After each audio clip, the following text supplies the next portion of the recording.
DYFI പ്രതിഷേധം. അടുപ്പൂട്ടി പ്രതിഷേധം. DYFI പ്രതിഷേധം. അടുപ്പൂട്ടി പ്രതിഷേധം.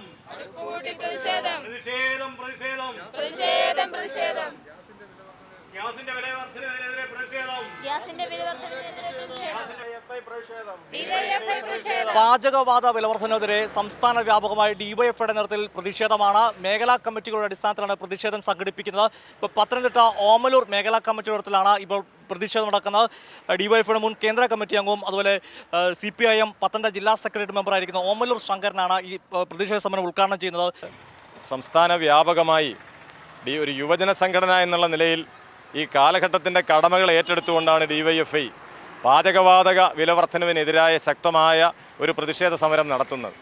നരേന്ദ്രമോദി സർക്കാർ അധികാരത്തിൽ വന്നതിന് ശേഷം ഇപ്പോൾ ഏതാണ്ട് 12 തവണയായി വിവിധ ഘട്ടങ്ങളിൽ 12 തവണയായി പാചകവാതകത്തിൻ്റെ വില ക്രമാതീതമായി വർദ്ധിപ്പിച്ചത് സാധാരണക്കാരുടെ ജീവിത നിലവാരത്തെ തകർത്തിരിക്കുകയാണ്. അതുപോലെ തന്നെ ചായക്കടകളടക്കം ഹോട്ടലുകളടക്കം പൊതുസ്ഥാപനങ്ങളിൽ ക്രമാതീതമായ വിലവർദ്ധനവ് ഈ ഭക്ഷണ സാധനങ്ങളുടെ വില കയറ്റത്തിനും കാരണമായിട്ടുണ്ട്. വർഷങ്ങൾക്ക് മുമ്പ് മോഡി സർക്കാർ അന്ന് വാഗ്ദാനം നടത്തിയിരുന്നു, അധികാരത്തിൽ വന്നു കഴിഞ്ഞാൽ പാചകവാതകത്തിൻ്റെ വില കുറയ്ക്കും, അത് പിടിച്ചു നിർത്തും എന്നൊക്കെ. ആ വാഗ്ദാനങ്ങൾ ആകെ ലംഘിച്ചിരിക്കുകയാണ്. അതിനെതിരെ നടത്തുന്ന ഡിവൈഎഫ്ഐയുടെ സമരം വിലക്കയറ്റത്തിനെതിരായ സമരമാണ്. പാചകവാതക വിലവർദ്ധനവിലൂടെ ജീവിത നിലവാരത്തെ തകർക്കുന്ന രാജ്യത്തെ